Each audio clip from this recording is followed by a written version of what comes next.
Ram Ram. The Hanuman astro में मैं विनय द्विवेदी आप सभी का हार्दिक स्वागत करता हूं और मां भगवती से ये प्रार्थना करता हूं कि उनकी कृपा सदैव आप सब पर यूं ही बनी रहे। आज का ये वीडियो बहुत इंपॉर्टेंट है। उसका रीजन ये है कि ग्रहों के राजा सूर्य महाराज अपने ही घर में जा रहे हैं, यानी कि सिंह राशि में प्रवेश कर रहे हैं 17 अगस्त को। तो इस वीडियो से है, वैसे तो देखिए सूर्य महाराज हर महीने गोचर करते हैं क्योंकि एक राशि में एक महीना रहते हैं, लेकिन ये गोचर इंपॉर्टेंट क्यों है? क्योंकि वो अपने घर में जा रहे हैं, सिंह राशि में जा रहे हैं, इसलिए ये बहुत बहुत बहुत महत्वपूर्ण रखता है। ये वीडियो आपको सुनना चाहिए। क्यों? क्योंकि अब हम मेष से लेके मीन तक बात करेंगे कि हर राशि वालों पर इसका क्या प्रभाव पड़ने वाला है, शुभ अशुभ सारी चीजें इस पे हम कवर करेंगे। और दूसरी चीज उपायों की बात करेंगे कि किन उपायों से कुछ भी निगेटिविटी है उससे दूर हो। अब इसका रीजन क्या है कि अशुभ और शुभ का मतलब कहां से आ गया? क्योंकि देखिए केतु महाराज बैठे हुए हैं पहले से ही सिंह राशि में। तो जैसे सूर्य महाराज गोचर करेंगे उनके स्वागत में केतु महाराज बैठे हैं। तो सूर्य और चंद्रमा को ग्रहण कौन लगाता है? राहु और केतु। तो केतु जैसे वहां पर सूर्य महाराज पहुंचेंगे सिंह राशि में, केतु ग्रहण बना देंगे। तो इस पर भी हम बात करेंगे।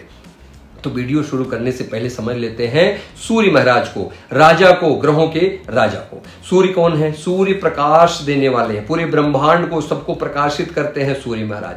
सूर्य महाराज धर्म के कारक हैं, ज्ञान के कारक हैं, और काल पुरुष की कुंडली में 5वां घर सूर्य महाराज का होता है, यानी सिंह राशि होती है 5वें घर में। तो 5वां घर क्या है? हमारे पुण्यों का है, हमारे संस्कार का है। तो सूर्य क्या है? आत्मा है। सूर्य आत्मा है और उनका आत्मा का स्वभाव क्या होता है? ज्ञान, धर्म। तो ये ज्ञान और धर्म को दिखाते श्री कृष्ण जी ने गीता में कहा है कि जो अविनाशी योग है उसका ज्ञान सबसे पहले उन्होंने किसको योग्य समझा? सूर्य महाराज को। उन्होंने सबसे पहले ये ज्ञान सूर्य महाराज को दिया। सूर्य महाराज ने मनु को दिया और मनु ने इक्ष्वाकु को दिया। तो ये लिखा हुआ है हमारे गीता में कि ज्ञान के कारक कौन है? सूर्य महाराज। हनुमान जी महाराज को जब ज्ञान प्राप्ति करना हुआ तो वो भी सूर्य महाराज से ज्ञान की प्राप्ति की। तो क्या है कि ज्ञान के भंडार हैं सूर्य महाराज, ज्ञान के भंडार हैं। और यही दो, सूर्य और चंद्रमा, भगवान के प्रकट रूप हैं जिनको हम देख सकते हैं अपनी आंखों से, सूर्य और चंद्र को जिनको हम देख सकते हैं। इसीलिए ज्योतिष में सूर्य महाराज को सूर्य और चंद्रमा को आंखों का कारक माना गया है। दाहिनी और बाईं आंख का कारक सूर्य और चंद्रमा को बनाया गया है, तो जिनको हम देख सकते हैं। सूर्य महाराज प्रशासक यानी अनुशासन के कारक हैं। प्रशासन भी देखते हैं, अनुशासन के कारक है। डेली सुबह देखिए उदित होना, दुनिया इधर से उधर हो जाए, सूर्य महाराज तो उदित होंगे ही। तो अनुशासन के कारक हैं। तो ये जा रहे हैं, इसलिए ये गोचर बहुत इंपॉर्टेंट है। अब ये जान लेते हैं किन क्षेत्र में जो लोग काम करते हैं उनके लिए अच्छा होगा। देखिए स्टूडेंट्स के लिए बहुत अच्छा है, गवर्नमेंट सर्वेंट है, जो लोग गवर्नमेंट जॉब में हैं उनके लिए भी बहुत अच्छा है क्योंकि सूर्य अपने घर में जा रहे, सूर्य सरकार के कारक है, तो उनके लिए भी बहुत अच्छा है। कॉन्ट्रैक्टर्स, ठेकेदार जो लोग हैं, जो ठेकेदारी का काम करते हैं, उनके लिए बहुत अच्छा है। और लीडर लोग, नेता लोग, जो राजनेता हैं, उनके लिए भी ये बहुत अच्छा रहने वाला है। क्यों? क्योंकि देखिए सूर्य का जो सिंह राशि है, सिंह राशि में 3 नक्षत्र आते हैं।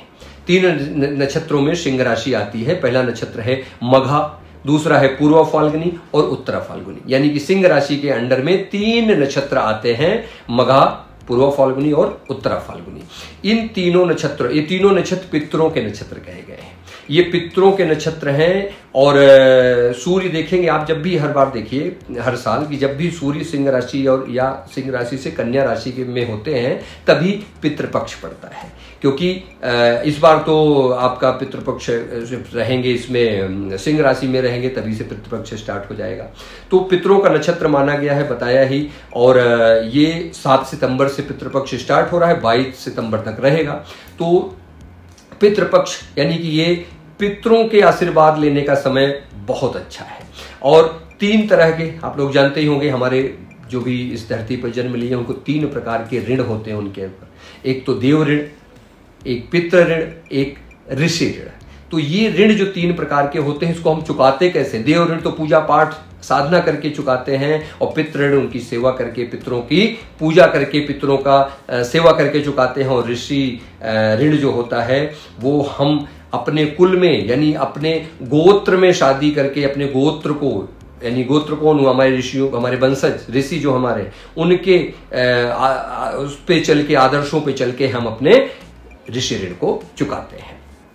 तो ये अब होता क्या है, और भी देखिए, सूर्य जो सिंह राशि है, जो सूर्य का घर है, आप देखेंगे उस राशि में कोई भी ग्रह नीच का नहीं होता है। कभी भी देखेंगे कोई भी ग्रह सिंह राशि में नीच का नहीं होता। क्यों?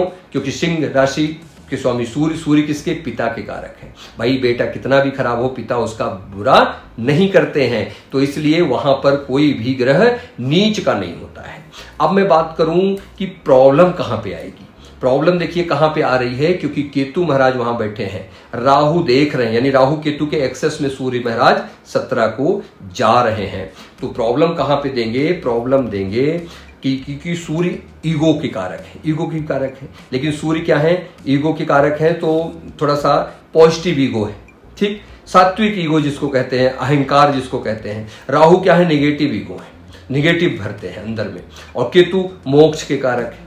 और 7 सितंबर को चंद्र ग्रहण भी लग रहा है, 7 सितंबर को चंद्र ग्रहण भी लग रहा है, और इसका भी असर सूर्य पर पड़ेगा। क्यों? क्योंकि वो कुंभ राशि में लग रहा है। कुंभ राशि से 7वीं दृष्टि वहीं पर आएगी सूर्य के ऊपर, यानी सिंह राशि में, तो वो भी रहेगा। और 22 सितंबर को सूर्य ग्रहण भी होगा। तो यानी कि ये जो समय है ये थोड़ा सा प्रॉब्लम है। इसमें क्या होगा, बहुत लोग अपनी पोजीशन को खो देंगे, यानी कि लॉस ऑफ पोजीशन दिखा रहा है कि अपने पोजीशन को भी खो देंगे, पद से हटना पड़ सकता है, पद से अपने नीचे आ जाएंगे, इमेज की प्रॉब्लम हो जाएगी, यानी कि इमेज लॉस हो सकता है, कोई लांछन लग जाए, कोई बेइज्जती हो जाए, कोई इमेज पे दाग लग जाए, इसके भी चांसेस बन रहे हैं। वर्क प्लेस पर कुछ बवाल हो सकता है, अपने जैसे बॉसेस से लड़ाई हो सकती है। ये सब पर आपको बहुत ध्यान देना है। करना क्या है, इसके कुल देवता, कुल देवी, भाई पितृपक्ष में क्या करते हैं हम लोग? पितृपक्ष में भगवान अपने पितरों की पूजा करते हैं, हम लोग पितरों का करते हैं। उसी के जस्ट बाद क्या आता है? नवरात्रि आती, देवी की साधना करते हैं। जब तक हम अपने पितरों को खुश नहीं कर लेंगे तब तक देवी प्रसन्न नहीं होंगी। तो इसलिए जब हम अपने कुल देवता, अपने कुल देवी की पूजा कर लेते हैं तो उसके बाद आता है हमारा नवरात्रि, उसकी देवी की पूजा करते हैं, देवी साधना करते हैं। अब इसमें हम उपाय की अगर बात करें, उपाय भी बता दूं आपको। एक तो पितृपक्ष में बता ही दिया, पूजा कीजिए, अपने पितरों की पूजा कीजिए। उसके बाद सूर्य और केतु का रुद्राक्ष अगर धारण करते हैं आप, तो समझिए कि जो कुछ भी नेगेटिविटी है, जिस भी राशि वाले सभी इसको धारण कर सकते हैं, उनमें जो कुछ भी नेगेटिविटी है वो दूर होगी। रुद्राक्ष कौन सा? देखिए, सूर्य के लिए 12 मुखी रुद्राक्ष धारण कीजिए रविवार के दिन, और केतु के लिए 9 मुखी रुद्राक्ष धारण करिए, मंगलवार को करिए। तो ये जब धारण कर लेते हैं तो आपके जीवन में जो कुछ भी नेगेटिविटी है वो अवश्य दूर होगी। अब मैं बात करता हूं मेष राशि वालों के लिए कि ये गोचर मेष राशि वालों के लिए कैसा रहने वाला है।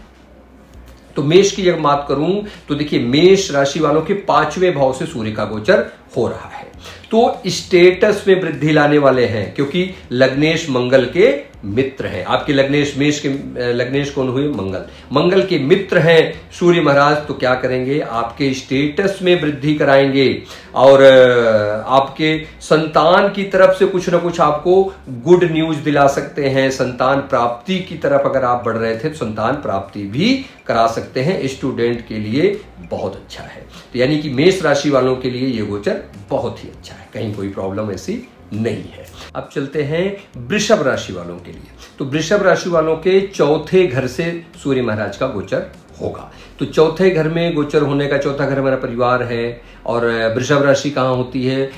वाणी के कारक है, हमारे परिवार का है, कुटुंब का है। तो वहां पे क्या होगा कि थोड़ा सा अच्छा नहीं होता है वहां क्रूर ग्रहों का जाना। लेकिन प्रॉब्लम क्या है? अच्छा क्या है इसमें? प्रॉब्लम तो नहीं, अच्छा क्या है कि अपने घर में जा रहे हैं तो इतना नहीं बिगाड़ेंगे। सूर्य किस चीज के कारक है? सूर्य कारक है डिसिप्लिन के। अगर आप डिसिप्लिन में रहते हैं तो आपको कोई प्रॉब्लम नहीं होने वाली है। जो कुछ भी प्रॉब्लम होगी, आप जब तक खुद नहीं बिगाड़ेंगे अपनी चीजों को, तब तक नहीं बिगड़ने वाला है, ये ध्यान रखिए। केतु जब चौथे घर में बैठते हैं ना, चौथा घर कालपुरुष की कुंडली में जल तत्व राशि होती है, उसमें अग्नि तत्व आ रहा है केतु, तो समझिए थोड़ी सी प्रॉब्लम है। तो क्योंकि आग और जल में दोस्ती नहीं है। केतु चौथे घर में बैठते तो घर से दूर ले जाते हैं, हो सकता है आपका ट्रांसफर हो जाए, हो सकता है आपको कहीं घूमने फिरने के लिए आप बाहर चले जाएं। चौथे घर में दो क्रूर ग्रह केतु और मंगल हैं, तो क्या होगा कि घर में आग जनी से सावधान रहिएगा, आग से संबंधित खतरा बना रह सकता है वृषभ राशि वालों के लिए। तो उनको बहुत सावधान रखना है अपने बॉसेस से, और लड़ाई मत करिए अपने घर में बड़े से, अपने किसी से लड़ाई मत करिए। अगर आप सफर कर रहे हैं तो उसमें चोरी होने का भी खतरा है, इसलिए सफर में भी बहुत सावधान रहिएगा। अब चलते हैं मिथुन राशि वालों के, देखते हैं गोचर कहाँ पे हो रहा है। तो मिथुन राशि वालों के तीसरे घर से गोचर हो रहा है, जो कि बहुत अच्छा है। क्रूर ग्रहों का तीसरा घर से गोचर बहुत अच्छा होता है, तो वो अच्छा है। और तीसरा घर क्या होता है? नए काम की शुरुआत, नया काम आप कोई शुरुआत करने जा रहे थे उसके लिए बहुत अच्छा है। और तीसरा भाव क्या होता है भाई? लेखनी। कालपुरुष की कुंडली में तीसरे भाव के स्वामी बुध महाराज होते हैं, वाणी के कारक होते हैं। तो वाणी बहुत संभाल के रहिए। लेखनी, अगर आपके ऑफिस में कुछ लिखने से संबंधित पैसा निकलता है, आप कुछ लिख रहे हैं तो उसके बाद आपका पैसे निकलता है, आपके सिग्नेचर की बहुत अहम भूमिका है आपके ऑफिस में, बहुत सावधान रहिएगा, वहां कुछ फ्रॉड हो सकता है। तो इसलिए ये बहुत ध्यान, क्योंकि केतु महाराज बैठे हुए हैं, इसलिए इसका बहुत ध्यान रखिएगा। और लिखने में, बोलने में बहुत सावधानी रखिए। पहले आप उसको बोलने से पहले समझिएगा, कुछ साइन करने से पहले देखिएगा, समझिएगा, नहीं तो इस टाइम पे बहुत जो है गड़बड़ हो सकती है। उसको आपको ऊपर ब्लेम लग सकता है कोई, इसलिए आप अपने साइन के इंपॉर्टेंस को समझिएगा। साइन करने से पहले 20 बार सोचिएगा। नए काम की शुरुआत बता दिया, बहुत अच्छा है। मेडिकल फील्ड में जो लोग हैं, लीगल चीजों में जो लोग हैं, ट्रेवल में हैं, तो उनके लिए बहुत अच्छा है। ट्रांसफर चाह रहे थे तो आपके लिए ये समय बहुत ही अच्छा है, ट्रांसफर के लिए भी ये योग बहुत अच्छा बन रहा है। अब मैं बात करता हूं कर्क राशि वालों के लिए। तो कर्क राशि वालों के दूसरे घर से गोचर हो रहा है। तो भाई दूसरा घर वाणी का होता है, परिवार का होता है, वहां पे क्रूर ग्रहों का जब गोचर होता है वो अच्छा नहीं होता है, क्योंकि वहां पर केतु महाराज विराजमान है, सूर्य पहुंच रहे हैं, तो ये अच्छा नहीं होता है। क्या होता है कि धन बहुत खर्च कराते हैं। दूसरा भाव हमारा जमा धन है, तो क्या होता है कि हमारा धन बहुत खर्च कराते हैं और नुकसान केतु की वजह से हो सकता है, क्योंकि केतु महाराज वहां बैठे हैं, वो बहुत नुकसान करें, क्योंकि सूर्य तो अपने घर में जा रहे हैं, उसकी दिक्कत नहीं है। हाँ, गलत इन्वेस्टमेंट कर सकते हैं आप, कोई गलत जगह ऐसा पैसा लगा दिए, किसी कहने पे, किसी के समझाने पे, कोई आपको समझा दिया, अरे यहाँ लगाइए पैसा बहुत अच्छा है, आपने लगा दिया और वहीं फंस जाएंगे, आपका पैसा फंस जाए। क्योंकि 8वें भाव में बैठ के राहु भी देख रहे हैं। राहु क्या करते हैं? अष्टम के राहु जो होते हैं वो गलत जगह पैसा फंसा देते हैं, और एल्यूजन है, धुआं है, धुएं में उड़ा देते हैं। राहु महाराज बहुत पैसा उड़ाते थे, धुएं में उड़ा देते हैं। एल्यूजन के कारक ने, धुएं के कारक, धोखा मिल सकता है। राहु वहां धोखा दिलाते हैं। पता चला आपने कोई गलत इन्वेस्ट कर दिया, फंस गए, धोखा मिल गया आपको, बोला था ये करूंगा वो करूंगा और फंस गए। तो आप कर्क राशि वाले बहुत सावधान रहिएगा, क्योंकि अभी ग्रहण भी लग रहा है। आपके जो राशि के स्वामी हैं चंद्रमा महाराज, वो उनके ऊपर ग्रहण भी लग रहा है, तो गलत कार्य बहुत होंगे। दूसरा भाव वाणी का भी होता है, ठीक, तो वाणी पर भी बहुत संयम रखिए, आप कंट्रोल रखिए। और दूसरी चीज कि भाई पैसे बहुत खर्च होने वाले हैं और राहु की दृष्टि है, पैसा तो उड़ाएंगे, हवा की तरह, धुएं की तरह उड़ाएंगे पैसा, तो इस पे ध्यान रखिएगा। किसी पर विश्वास मत करिए, क्योंकि धोखा मिलेगा, इन्वेस्टमेंट में बहुत ध्यान रखिए। चलिए, और जो उपाय बताया हूं वो बीच में वो उपाय जरूर कर लीजिएगा, उससे जो कुछ भी निगेटिविटी है दूर होगी। अब बात करते हैं सिंह राशि की। सिंह राशि के लग्न पर ही गोचर हो रहा है, पहले से ही केतु महाराज वहां बैठे हुए हैं। तो भाई केतु क्या है? कंफ्यूजन कर देते हैं, वहां आप कंफ्यूज कर देंगे, आप बहुत डिसीजन लेने में, हर चीज में कंफ्यूज हो जाएंगे। काम करने जा रहे हैं, पता चला वहां फंस गए, अरे क्या करूं, कैसे करूं, कंफ्यूज हो गए। और वहां पे शनि की आपकी ढैया भी चल रही है। भाई सिंह राशि वालों की शनि की ढैया भी चल रही है। सारे रिसोर्सेज आपको मिलेंगे, सारे अपॉर्चुनिटीज आपको मिलेंगी, लेकिन आप कंफ्यूज हो जाएंगे कि करूं क्या, कैसे करूं, कहां से शुरू करूं, वो उसमें आप प्रॉब्लम में आ जाएंगे। स्टेटस तो आपको बढ़ेगा, क्योंकि सूर्य स्टेटस के कारक हैं, ईगो के कारक हैं, और खुद अपने राशि में आ रहे हैं, लग्न पर आ रहे हैं, तो स्टेटस तो आपका बढ़ा सकते हैं, लेकिन बॉस से बहुत सावधान रहिएगा। और अपने पिता की सेहत का ध्यान रखिएगा, आपकी सेहत और पिता की भी सेहत का ध्यान रखिए, क्योंकि आपके लग्नेश खुद, यानी खुद आपके शरीर के मालिक सूर्य महाराज केतु से ग्रहण दोष में आएंगे, और सूर्य महाराज पिता के कारक हैं वहां भी। तो आप ये देखिएगा पिता की सेहत और अपनी सेहत का बहुत ध्यान रखिएगा। सिंह राशि वाले खास करके आंखों की समस्या आपको बहुत हो सकती है और लीवर की समस्या आपको परेशान कर सकती है। तो इसलिए जो उपाय बताया हूं वो अवश्य करिएगा। अगर आपको पहले से कोई इस टाइप की बीमारी है आपके पिताजी को या आपको, तो बहुत ध्यान रखिएगा और वो उपाय जरूर अवश्य करिएगा। अब बात करता हूं कन्या राशि वालों के लिए। तो कन्या राशि वालों के 12वें घर से गोचर हो रहा है। 12वें घर में किसी भी ग्रह का गोचर अच्छा नहीं होता है, तो क्योंकि 12वां घर रात्रि का है, अंधकार का है, अंधेरे का है। तो अच्छा किसके लिए है? जो लोग एक्सपोर्ट इंपोर्ट का काम करते हैं, जो विदेश से संबंधित काम करते हैं और जो लोग ट्रेवल का काम करते हैं, तो ये बहुत अच्छा समय। अगर ट्रांसफ़र आप चाह रहे थे तो ये योग बहुत अच्छा है, ट्रांसफ़र आपके हो सकते हैं।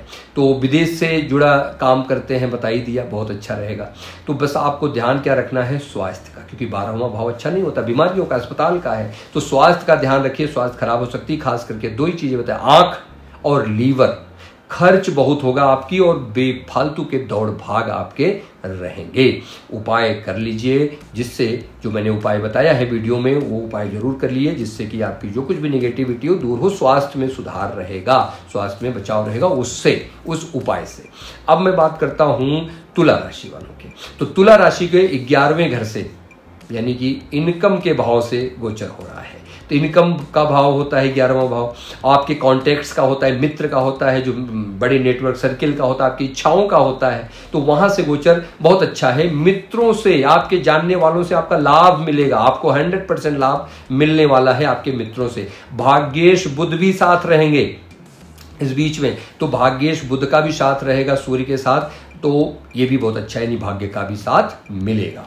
केतु बस कंफ्यूजन में डालेंगे आपको, क्योंकि केतु वहां बैठे हैं, ग्रहण लगाएंगे तो थोड़ा सा आपको कंफ्यूज करेंगे। षड्यंत्र से बचिएगा, कोई आपके खिलाफ षड्यंत्र हो सकता है, उससे बचिएगा। अब बात करते हैं, चलते हैं वृश्चिक राशि पर। तो वृश्चिक राशि वालों के 10वें भाव से गोचर हो रहा है।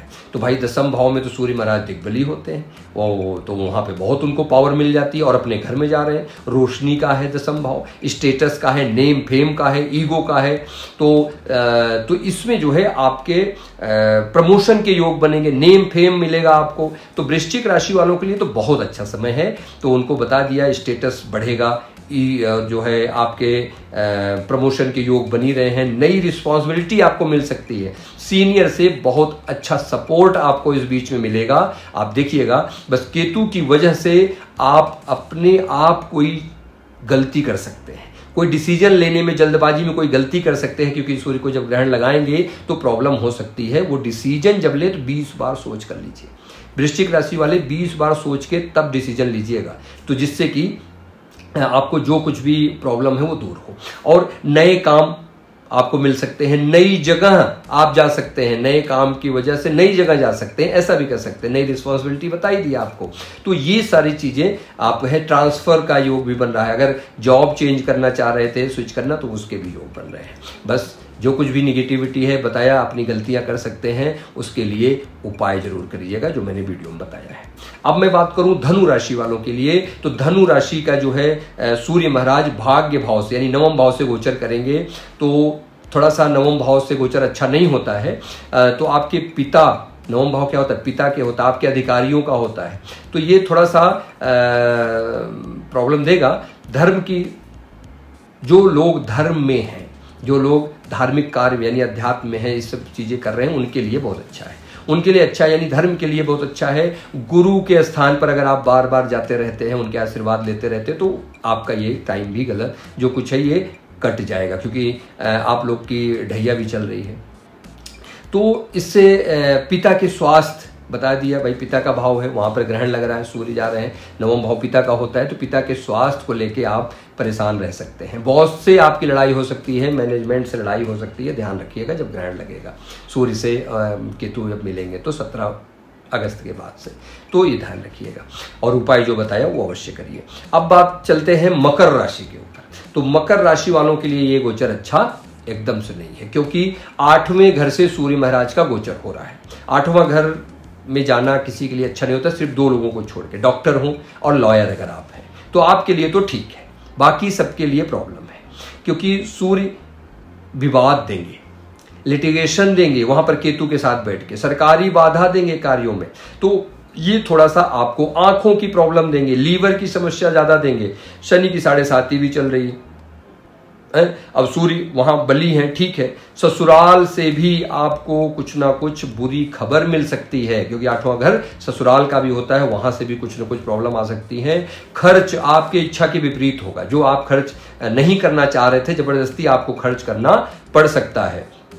और ये टाइम साधना के लिए बहुत अच्छा। अगर आप इस टाइम मेडिटेशन करते हैं, कोई साधना करते हैं, कोई गुप्त ज्ञान, गूढ़ ज्ञान अगर आप चाह करना इस टाइम पे शुरू करते हैं, करिए, उसमें रहेंगे तो ये महीना आपके लिए बहुत अच्छा रहेगा। नहीं तो ऐसे बहुत प्रॉब्लम देने वाला है। अष्टम भाव से गोचर हो रहा है।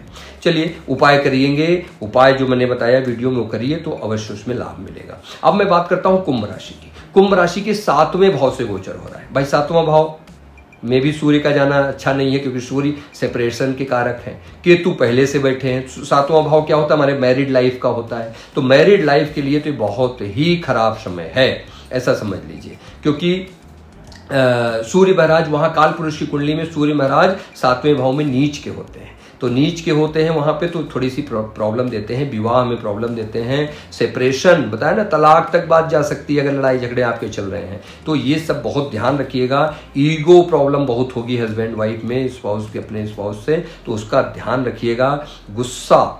गुस्से पे कंट्रोल करिएगा, क्योंकि वहां दिलाएंगे। स्टेटस में गिरावट दिख रही है कुंभ राशि वालों की, क्योंकि स्टेटस में भी प्रॉब्लम दे सकते हैं, स्टेटस गिर सकता है आपका। मीन राशि की मैं बात करूं तो मीन राशि के 6ठे भाव से सूर्य महाराज का गोचर हो रहा है। ये बहुत अच्छा है, क्योंकि कोई भी क्रूर ग्रह सूर्य हैं, केतु हैं, 6ठे भाव बहुत अच्छा फल देते हैं। रोग का, ऋण का, शत्रुओं का नाश करते हैं सूर्य महाराज, केतु महाराज, दोनों ही वहां पर बैठ के। तो मीन राशि वालों के लिए तो ये बहुत ही अच्छा समय है। नई जॉब मिल सकते हैं आपको। 6ठा भाव जॉब का होता है, तो आपको नई जॉब मिल सकते हैं। जॉब स्विच करना चाह रहे थे तो वो भी करने के योग बन रहे हैं। बस सूर्य केतु साथ बैठे हैं, आपकी 7.5 भी चल रही है, तो इसलिए आलस्य की वजह से आप काम बिगाड़ लेंगे। कंफ्यूजन की वजह से आप कंफ्यूज बहुत रहेंगे, उसकी वजह से, क्योंकि केतु ग्रहण लगा रहे हैं सूर्य को, तो आप काम बिगाड़ लेंगे। इसलिए कंफ्यूज्ड मत रहिएगा, आलस्य मत करिएगा, क्योंकि सूर्य डिसिप्लिन के कारक हैं, अनुशासन के कारक हैं। तो अब चलिए जो मैंने स्टार्टिंग में उपाय बताए हैं वो अवश्य करिएगा। अगर आपको मेरी वीडियो ये पसंद आई तो अवश्य इसको लाइक और सब्सक्राइब कर लीजिएगा। चलिए मिलते हैं नेक्स्ट वीडियो में, तब तक के लिए नमस्कार।